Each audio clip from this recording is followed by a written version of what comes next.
Le projet La Voix des jeunes du Sahel, dialogue entre jeunes et institutions, a pour objectif de favoriser l'implication effective des jeunes des États membres du G5 Sahel dans les processus nationaux de décision politique, économique et sociale. Nous constatons que les cursus n'ont pas évolué depuis plus de 30 ans dans certains pays.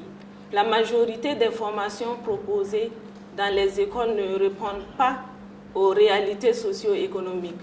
Les écoles, surtout publiques, ne proposent pas des filières de formation adaptées au marché de l'emploi et aux spécificités économiques des régions. Il n'y a aucun critère de sélection. Le seul critère, c'est le baccalauréat. Une fois qu'on a le baccalauréat, on a accès à l'université. Et Dieu seul sait comment les enfants sont admis à ce baccalauréat. Actuellement, l'éducation dont nous avons bénéficié, ce n'est pas une éducation qui nous envoie à l'effort.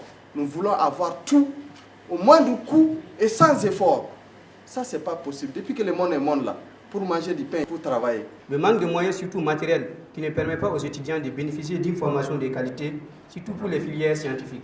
La faiblesse du niveau de pédagogie, le manque de vocation du corps enseignant de certains, le laxisme dans l'encadrement et fuite de responsabilité de certains parents, l'insuffisance des infrastructures scolaires et des enseignants, donc beaucoup d'écoles restent sous paillotes, des grands effectifs qui handicapent l'éducation. L'enseignement n'est pas adapté à nos réalités et donc il faut qu'on essaye de faire des réformes pour l'adapter au monde d'aujourd'hui afin que chacun puisse y trouver sa place. L'apprentissage au métier, pour que ce ne soit pas seulement réservé à ceux de la formation professionnelle.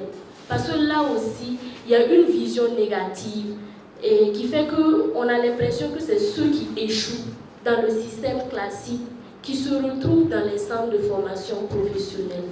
Nous savons que dans les pays du G5, le taux de réussite au baccalauréat est faible et qu'il faudrait qu'il y ait d'autres orientations, d'autres programmes chronos pour que ces mêmes jeunes puissent trouver une possibilité de s'épanouir et de se développer. C'est ainsi que 1250 représentants d'organisations de jeunesse dialoguent avec leurs autorités respectives dans 25 régions à travers les 5 pays d'intervention. Après avoir débattu des difficultés que rencontrent les jeunes en matière d'éducation, 4 pistes de solutions ont été identifiées comme prioritaires. Augmenter les budgets en faveur de l'éducation afin de rendre l'éducation primaire gratuite et universelle. Renforcer et valoriser le corps enseignant. Repartir les infrastructures de meilleure qualité sur l'ensemble des territoires nationaux. Repenser les cursus scolaires afin que les jeunes diplômés soient outillés pour contribuer au développement de leur pays. Encadrer et moderniser les médersa et les écoles coraniques pour prévenir les dérives et permettre l'insertion des jeunes